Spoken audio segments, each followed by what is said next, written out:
Ka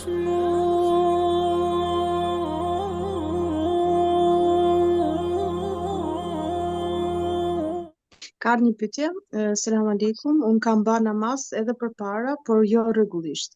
Tani kam filluar, se pyetja ka ardhur në Ramazan faktikisht, tani kam filluar gjatë Ramazanit të fali 5 vaktet, por a e kam gjuna se po falem me një fletushk, sepse unë ka kohë që po harroj shumë dhe në përditshmëri.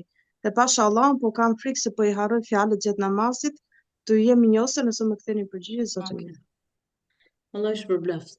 Për gjithë ato njerëz për shembull që kanë problem ose janë fillestare në namaz, të cilët derisa ta mësojnë namazin, reqatet, çka duhet të thonë kur janë në kam, çka duhet të thonë kur bjen ruku, çka duhet të thonë kur bin sejdë, dhe ndoshta janë fillim dhe kanë problem pak ke mësimi i asaj, nuk është problem nëse inshallah nëse falet me letër përpara duke e lexuar derisa ta mësoj. Nuk është problem, inshallah, me lejen e Allahut subhanahu xhella xhelal. Mirë po ka tash pyetje të tilla që kam që unë harroj thot. E harroj, nuk e di tash a harron leximin e Kuranit në namaz, a harron El Fatihan, a harron një sure tjetër, a harron çka thot në sejdë ose në ruku. Këtë do ta kem pak më të qartë, domethënë a harron leximin e Kuranit, a harron çka thonë në ruku ose në sejdë, apo i harron reqatet. Kjo duhet të jetë pak më e qartë. Pra, e para gjë duhet ta dim që nëse je fillestare,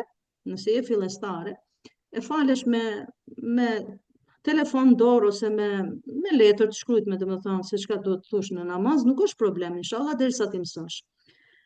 Tani, nëse harron, e di namazin, mi po ke filluar të harrosh, duhet ta di se çka harron që ta japun edhe përgjigjen pastaj se si duhet. Më duket se ka të bëjë me këtë të fundit, domethënë u ka pas fal, po tani ka filluar të harroj, sepse e përmend që harron edhe në përditshmëri, domethënë ka probleme memore edhe në përditshmëri. Ka probleme memore. Shiko, ajo është pjesë që Allahu subhanahu xhella xhelalu thot la yukallifullahu nafsan illa wus'aha. Allah azza wa jall nuk të obligon për te mundësisë. Gjithë harrojmë ne. Gjithë na kap harresa her pas here, mirë po nëse dikën e ka kap harresa shumë, ajo futet inshallah në atë aspektin asaj që smundje, a kupton? Edhe inshallah Zoti i Madh xhella xhelalu ja falën dhe inshallah namazin e ka të sakt me lejen e Allahut subhanahu wa taala, vetëm të jetë më e kujdesshme, domethënë të jetë pak më e koncentruar dhe ti ndaj ato recate dhe ti ndaj rukun edhe sejdën. Pastaj nëse ngatrohet në një sure ose ngatrohet çka do të thotë në sejdë sepse ka harru, inshallah Zoti i Madh xhella xhelalu të falën. Pse? Ku argumentohem? Argumentohem këtu në hadithin e profetit alayhi salatu wassalam, është një hadith me komentin po e flas, hadithit profetit alayhi salatu wassalam, i cili sallallahu alaihi wasallam na ka mësuar që nëse njeriu për shembull është i smur dhe ibadetet nuk i bën, normal njeriu kur është i smur nuk i bën ibadetet siç i ka bërë kur ka qenë i shëndetshëm, thot Allahu zotëri do t'ia shkruaj, do t'ia japi sevapin e plot sikur ka qenë i shëndetshëm. Për shembull, nëse njeriu falet ul, për arsye se ke probleme me këmbët, ke probleme me midisin, dhe njeriu kur falet ul, normal që nuk mund të bi në sejdë për shkak të këmbëve. Dhe një person tjetër falet në këmbë dhe bjen sejdë, bjen ruku, krejt i bën. Këto të dy e kanë sevapin njësoj. Të dy e kanë sevapin njësoj me lejen e Allahut azza wa jall. Për shembull, nëse shikojmë nëpër xhamia, ke njerëz për shembull që falen në këmbë, i falen krejt si duhet. Ke njerëz që falen ul nëpër karrige. Tani a kanë shpërblimin të dy njësoj? Po inshallah shpërblimin e kanë të dy njësoj mbas hadithit profetit alayhi salatu wasallam, sepse unë nuk jam të fal namazin për qefit në këmbë, ose ul më falni, po jam të fal sepse kam problem shëndetësor, dhe kush ka problem shëndetësor, inshallah Allah azza wa jalla do t'i japi shpërblimin e plot me lejen e Allahut subhanahu xhella xhelal.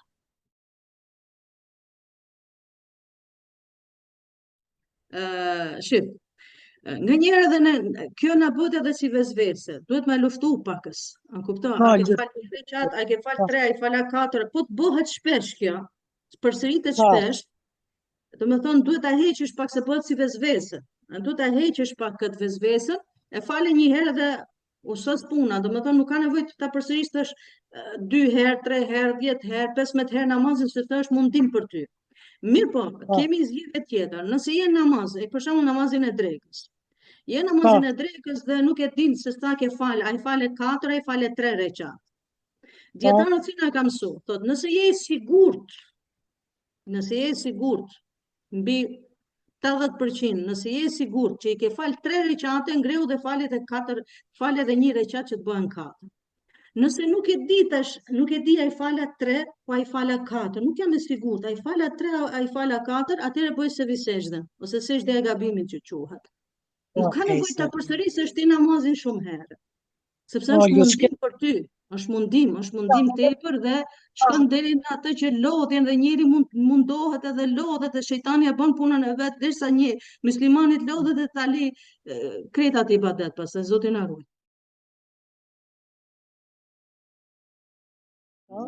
Kjo don pak sqarim të tepër, sepse ne e dim që namazi ka ato kushtet e veta, duhet të jesh në këmbë, duhet të biesh në ruku, duhet të biesh në sejdë patjetër. Tamam?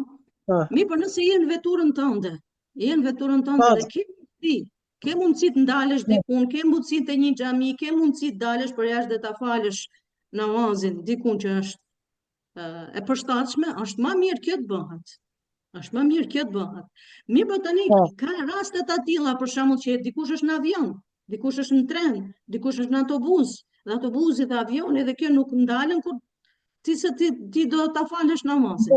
Atëherë çka, nëse jam e detyruar dhe e shikoj, ta shpjegoj.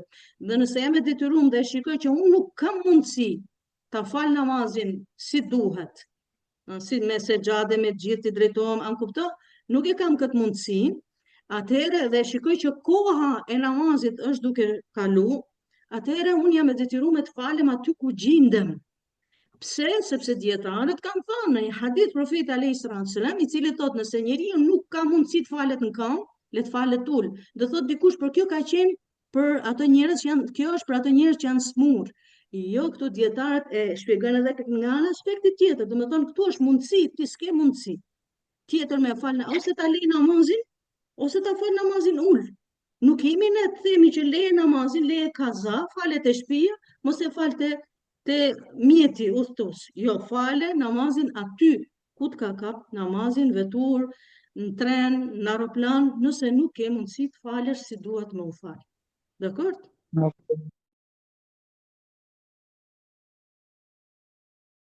Ka versione ndryshme, për shembull, nëse unë e shpjegova sonde surën El-Mesed, ti ke për shembull dikush e thot një version tjetër ose tefsir tjetër, se kemi disa libra tefsir. Çka do të thonë, varet si e kanë kuptuar dhe varet si e kuptojnë dietarët ajetet kuranore. Secili hulumton dhe secili argumentohet me atë vetën. Kjo nuk do të thotë se për shembull dëgjova Sumejen, tash më hutoi Sumeja, do tani gjë tjetrën, e tjetra më hutoi, an kupton? Secili mundohet inshallah me atë vetën ta përcjellë atë mesazhe me lejen Allahut subhanahu xhela xhelalu. Ka mendime ndryshe, normal, sepse janë disa çështje për shembull që quhet jurisprudenca islame. Jurisprudencën islame ke mendime ndryshme, për shembull sa i përket abdesit, për sa i përket marrjes guslit, për sa i përket marrjes tejemumit, an kupton, marrjes së mestit, normal që ke mendime ndryshme duke u bazuar krejt në Kur'an dhe në Sunet. Po varësisht si e kanë kuptuar ajetin kuranor dhe varësisht si i kanë kuptuar hadithet e profetit alayhis salam, kjo nuk do të thotë që ne të bëjmë përçarje midis njëri tjetrit. Kjo është problemi te ne sot. Ne duhet ta respektojmë mendimin e tjetrit, duhet ta vlerësojmë mendimin e tjetrit, jo ta poshtrojmë njëri tjetrin.